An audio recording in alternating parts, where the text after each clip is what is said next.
Astăzi vom filma cum se taie un măr. Și dacă urmăriți acest videoclip până la final, vă promit că veți reuși să-l tăiați chiar voi singuri, chiar dacă n-ați mai făcut asta niciodată. Ce trebuie să faceți? Să urmăriți tot materialul și să fiți foarte atenți la ceea ce vă spun, pentru că voi explica într-un mod cât mai simplu posibil cum se taie pomii fructiferi. Chiar în cazul de azi, mărul. Iar azi vom lucra la acest măr din spatele meu. Un pom din soiul Starkinson. Dar ce relevanță are asta? La fel de bine putem să spunem că acesta este un măr din soiul Florina.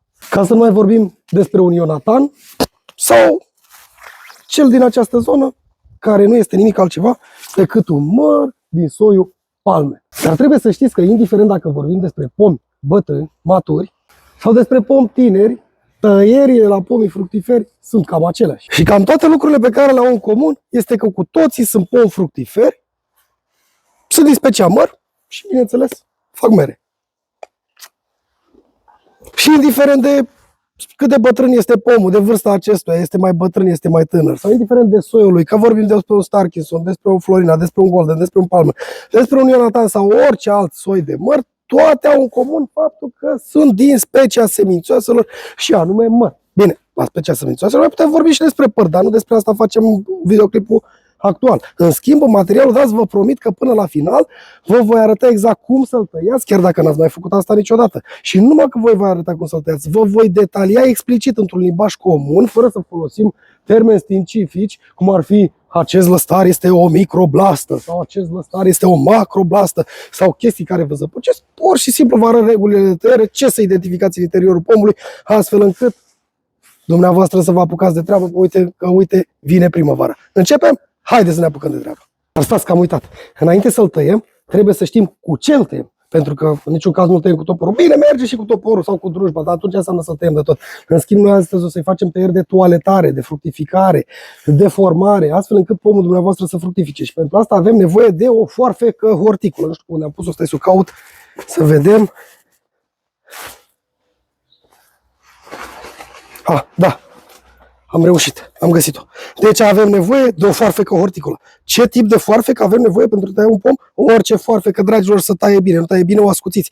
Nu aveți nevoie de cine știe ce scule profesionale, mega profesionale, să dați o grămadă de bani pentru a tăia un pom. Nu tăiați cu foarfecă, nu aveți foarfecă, îl tăiați cu cuțitul. Bine, teoretic vă mai trebuie un fierăstrău. Stați să luăm și pe acesta. Poate așa un fierăstrău ieftin, cât se poate de ieftin, dar să taie bine. Să taie bine pentru că atunci rănim ramurile și nu este în regulă. Așa că am luat foarfeca și fierăstrău și haideți să tăiem pomul. Haideți că m-am luat cu vorba și am uitat. Am luat foarfeca, am luat fierăstrău, dar uitați, s-ar putea să mai aveți nevoie de o foarfecă pentru ramuri groase. Așa se denumește ea. Bine, teoretic este o foarfecă telescopică, pe care puteți să o măriți dumneavoastră după bunul plac. Mai mare, mai mică. Și cu aceasta puteți să tăiați nu numai ramuri mult mai groase, dar puteți să tăiați și undeva mai sus pe coronament, fără să mai fie nevoie să folosiți o scară. Aoleu, mi-am luat aminte de scară. Stați mă să o iau și pe aia. Gata, am luat și scara. Dar știți ceva? Nu avem nevoie de scară, pentru că avem acea foarfecă pentru ramuri mai groase, cu care ajungem sigur, fără nicio problemă, în partea superioară a pomului. Dar în cazul în care aveți pom mult mai înalți, mult mai mari, mult mai bătrâni, mult mai viguroși și vreți să faceți tăieri la ei, pur și simplu veți avea nevoie și de o scară. Din aceasta care se face tip pom, să vă puteți urca pe ea. Dar întotdeauna ar fi bine ca cineva să vă țină de ea pentru a nu interveni probleme sau cel mai bine ar fi să o ancorați. O legați cu sfoară undeva de o ramură a pomului și cu siguranță nu veți cădea după ea. Așa că dacă avem scară, avem foarfeci, avem tot ce ne trebuie, haideți să ne apucăm de treabă.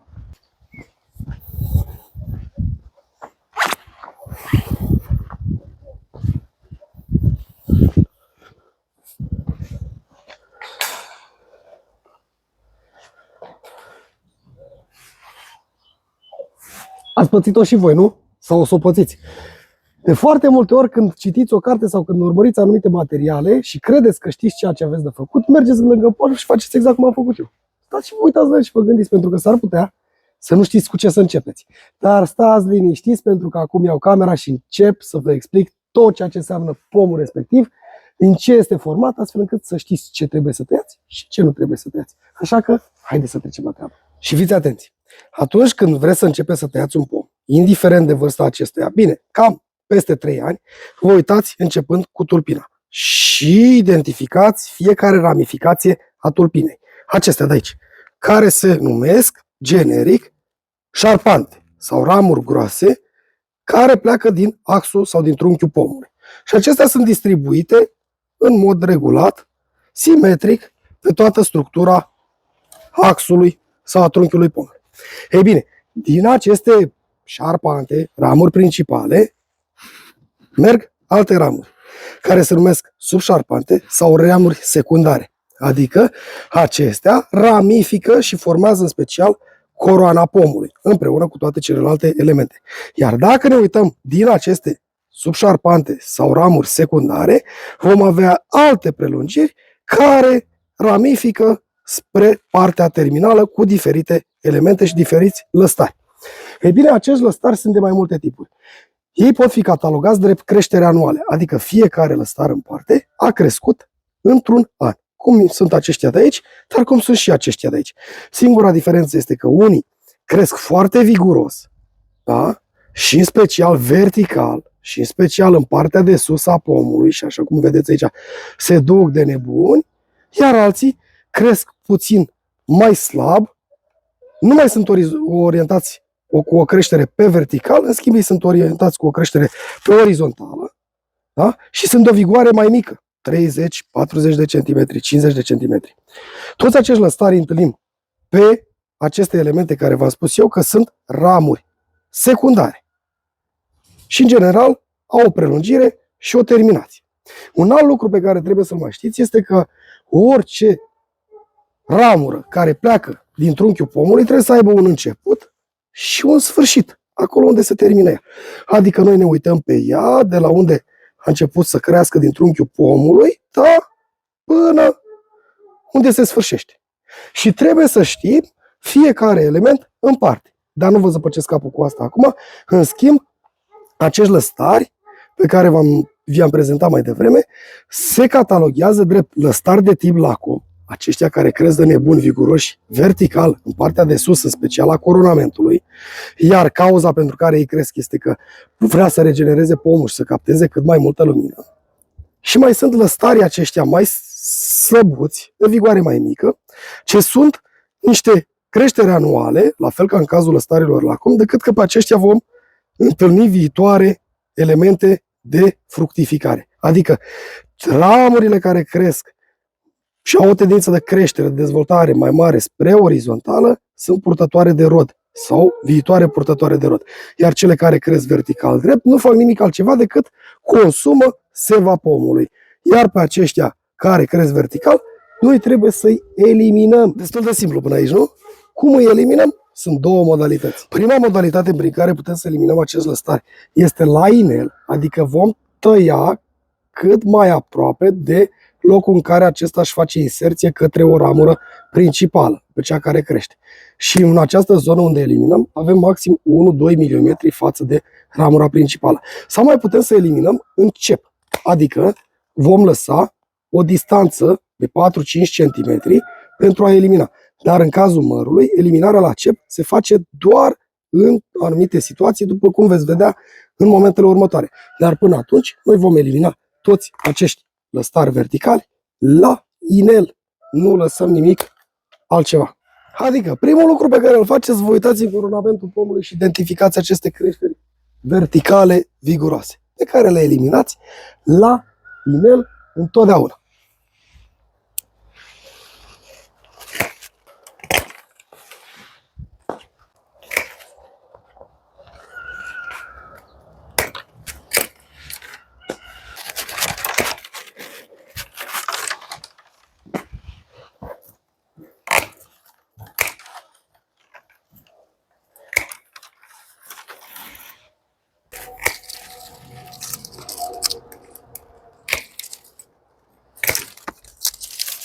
Gata!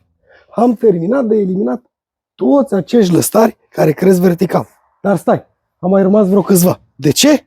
Haideți să iau camera și să vă explic ce facem în cazul acelor lăstari. E bine, dragilor, toți acești lăstari pe care i-am lăsat aici și sunt tot de tip lacom, vin în prelungirea unei ramuri secundare, vedeți? Spre a da finalitatea acestei ramuri. Așa cum este în acest caz, așa cum este în cazul de aici, așa cum este chiar și în cazul acesta de aici. Adică stai să ne înțelegem. eliminăm toți lăstarii de tip lacom, aceia care cresc viguros în sus, dar nu eliminăm pe cei care fac finalitatea unei ramuri din aceea care v-am arătat eu, care pleacă din trunchi și se duce și se întinde. Deci prima oară vom elimina toți lăstarii de tip lacom care cresc în partea de sus vertical, dar toți care sunt pe ramurile acelea de prelungire nu eliminăm. Pentru că trebuie făcute niște operațiuni speciale.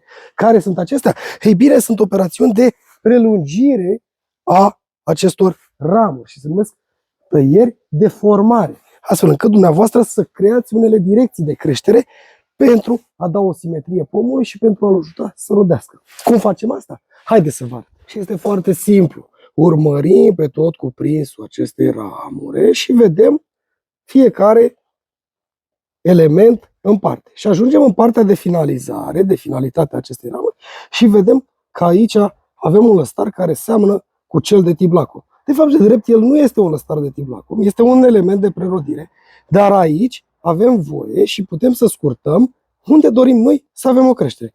În cazul de față spre exterior, pentru că acolo ducem ramificația și nu va trebui decât să identificăm un mugure care merge în direcția opusă.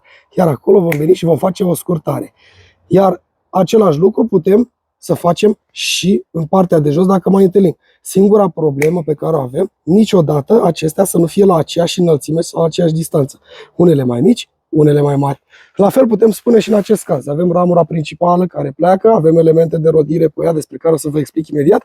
Mergem spre partea terminală a acestea, vedem că avem aici rod, la fel, la o mugure facem o scurtare. Avem de asemenea această ramură care nu face nimic altceva dacă ne uităm noi de aici să ne prelungească. Ia uitați, vedeți?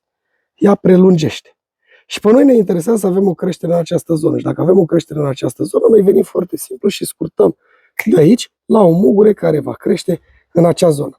Deci putem spune că acolo unde avem lăstari din aceștia viguroși în prelungirea ramurii principale, noi nu facem decât niște scurtări pentru a da posibilitate pomului să se dezvolte spre exterior și să poarte rodul, astfel încât ramura principală să tindă spre grosime, redus, până la aceste părți terminale, iar ea să se garnisească cu rod. Cum facem acest lucru? Ați văzut, ne orientăm unde vrem să avem o creștere și facem acele scurtări. Dar și acele scurtări pe care le facem, uneori trebuie făcute prin eliminarea densității. Dacă în vârful unei ramuri găsim prea multe elemente structurale, atunci facem scurtări, dar mai eliminăm și din densitate. Cum facem asta? Haideți să vă arăt și asta. Și uitați, avem un exemplu simplu aici, o ramură secundară care merge în prelungire, vedeți? Și avem foarte multe aglomerări pe aceasta. În acest caz, noi trebuie să venim și să ne uităm dacă vreo parte din această aglomerare tinde către interiorul pomului sau deranjează alte ramuri, cum ar fi creșterea acestea de aici, care calcă și o umbrește pe cea de pe o altă ramură secundară. Și atunci vom veni și vom face această eliminare la inel. După aceea ne ducem o prelungire a ei și facem o scurtare la o mugure unde avem noi nevoie. La fel putem proceda și în această parte, care la fel ne tinde aici. Putem să facem o scurtare, da? Astfel încât în cazul în care vom genera creșterea anul viitor, să putem alege de acolo ce facem. Adică putem spune că pe parcursul a mai multor ani noi facem tăieri.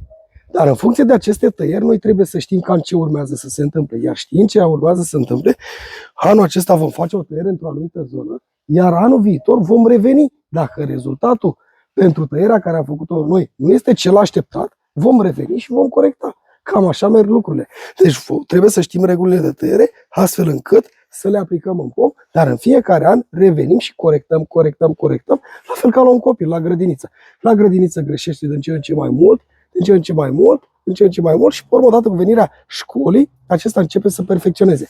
Atât dumneavoastră în tăiere vă veți perfecționa, cât și pomul, structura pomului va deveni din ce în ce mai perfectă prin intervențiile dumneavoastră. Și dacă am discutat despre eliminarea lăstarilor de tipul acum. Dacă am discutat despre aceste prelungiri care se fac în exteriorul ramurilor secundare, care provin din ramurile principale care susțin trunchiul, acum singurul lucru pe care trebuie să mai facem este să identificăm în interiorul coronamentului elementele de rodire sau de prerodire ale pomului, pentru că de acelea nu trebuie să ne atingem, pentru că dacă ne atingem, nu mai avem mere, nu mai înflorește și spunem, păi, ce s-a întâmplat cu pomul nostru? L-am luat, l-am pus, au trecut atâția ani și nu am florit sau nu a rodit. De ce spun asta? Pentru că majoritatea aveți tendința să faceți tot felul de scurtări sau unii care vin să vă taie pomii vor vedea că cel puțin în cazul semințoaselor, și este total interzisă chestia asta, vor veni și vor face scurtări, adică vor tăia vârfurile tuturor ramurilor din pomul dumneavoastră pentru a-i da o formă cât mai frumoasă. Nu, total greșit. Singura dată când aveți voie să faceți aceste scurtări este când faceți în prelungirea acestor ramuri de semischelet, adică pentru a da o finalitate și o direcție pomului. În rest, la măr, sub nicio formă, nu facem niciun fel de scurtare, pentru că mărul fructifică întotdeauna în părțile terminale, adică acolo unde este vârful ramurii și prezintă mugure, acolo el va fructifica, iar dacă dumneavoastră veniți și scurtați, faceți o greșeală. Haideți să luăm camera și să vă arăt și acest aspect. Și haideți să vă dau un exemplu pe această ramură pe care o tem. Toate aceste elemente mai mici de 1-2 cm, în cazul de față aceștia sunt niște pinte pe care îi întâlnim pe niște ramuri cu creștere care tinde spre orizontală, cât și aceștia mai mari, cum este aceasta de aici, care este o țăpușă, iar aceasta, spre deosebire de pinten, are un mugure florifer, adică va da rod, iar aceștia vor crea rod anul viitor. Și la fel de bine, în vârful ei avem tot o țăpușă, tot cu mugure florifer. Iar noi nu avem voie sub nicio formă să scurtăm sau să eliminăm toate aceste elemente structurale ale pomului de vigoare mică, așa cum le vedeți aici. Pentru că aici putem cataloga pintenul, așa cum am spus, țăpușa, miceaua și nuielușa, aceasta care crește în general în prelungirea ramurilor secundare. La nuielușele acestea putem face scurtări. În schimb, la aceste elemente nu vom face scurtări, pentru că acestea, în timp, duc către alte elemente de rodire, care se numesc burse de rod și vetre de rod. Ce sunt acestea? Mergem în alt pom, mult mai matur, unde sunt diferențiate foarte bine și uitați, bursele de rod sunt acestea, niște părți mai îngroșate, care este un depozit de substanțe nutritive, din care dă o țăpușă și o smicea. Ambele elemente de rod. Iar gruparea acestor elemente de rodire se numește o vatră de rod. Și de acestea nu trebuie să ne atingem sub nicio formă când le găsim în coronamentul pomului. Nici de acestea, nici de acestea, nici scurtări, nici reducții, nimic. Le lăsăm acolo. Atât ele grupate, cât și individual, dacă le găsim, acest pinten și aceste țăpuși. Ne-am înțeles? Deci putem spune că toate acele elemente mici pe care le întâlnim, acele ramuri secundare sau în prelungirea lor, nu ne atingem de ele. Nici cele cu părți îngroșate, nici cele mai mici, nici cele mai mari, pentru că acelea sunt elemente de prerodire sau de rodire propriu-zisă. De prerodire, adică ele nu rodesc anul ăsta, vor rodi anul viitor, și de rodire propriu-zisă, adică el vor rodi chiar în anul în care noi facem tăierea. Și de aceea nu trebuie să ne atingem de ele și să nu facem scurtări sub nicio formă, pentru că la măr fructificarea se întâmplă în părțile terminale. Da? Cred că ne-am înțeles și aici. După ce am eliminat drăsarii, după ce am identificat aceste elemente de rod, după ce am făcut scurtările pe laterale, pe extremitățile pomului, pentru a aduce forma care o dorim și simetria necesară, intrăm în interiorul coronamentului și aici vom rezolva conflicte. Adică, cum adică conflicte? Conflictele. Adică vom vedea ce ramuri se lovesc, urmează să se lovească prin creșterea acestora, sau se umbresc, sau se intersectează. Și în funcție de elementele acelea care vi le-am spus eu mai devreme, care e mai încărcată cu elemente din alea, care e mai bine dezvoltată, vom face o caracterizare și vom elimina ce este mai prost din pom. Cum se face asta? Foarte simplu. Și ia uitați dumneavoastră ce avem aici. Avem o ramură principală, o șarpantă, pe care avem diferite elemente de prerodire, mergem în prelungirea ei și vedem că aici, aceasta, prin creșterea ei, o deranjează pe aceasta. Ce facem? Venim și facem o tăiere de trecere. Ce înseamnă și asta e o tăiere de trecere? Adică atunci când facem secțiune, când eliminăm, căutăm un element.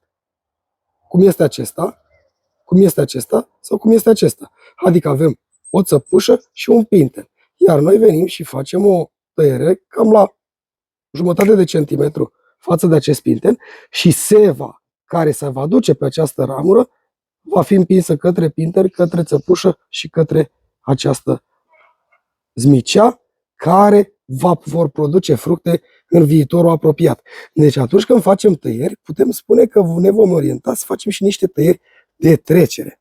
La fel în acest caz, mergem și ne uităm că aceasta o umbrește pe aceasta și la una dintre ele trebuie să renunțăm, dar totodată ne uităm că aceasta va lovi în aceasta. Și singurul lucru pe care îl facem este să identificăm un element de prerodire, cum este acest pinten aici, și facem o tăiere și vom avea rod în această parte.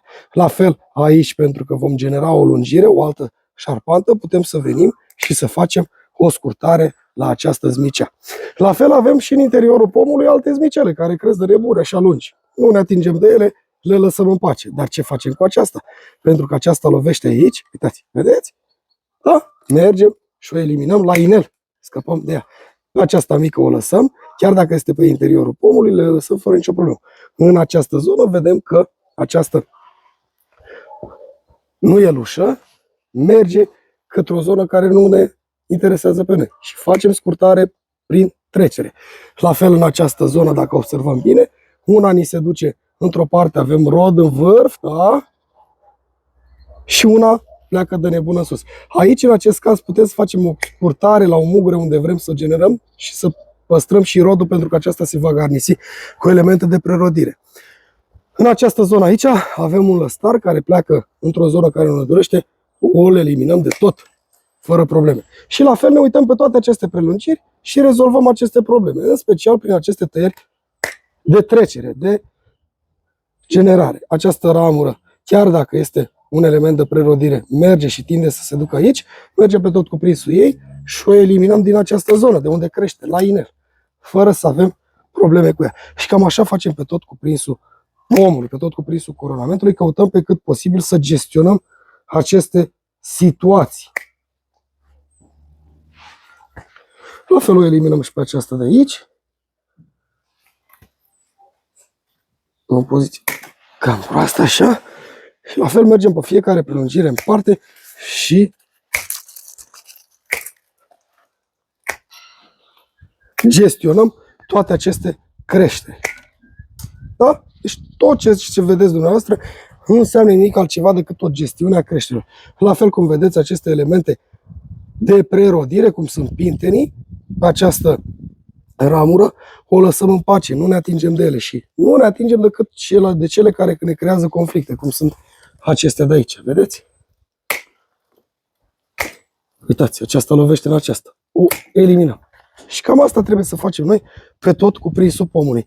În rest, nimic altceva. Nimic. Nu ne atingem de el. Îl lăsăm pe săracul pom în pace să-și vadă de viața lui și de treburile lui, pentru că altfel noi nu vom mai avea rezultatele scontate.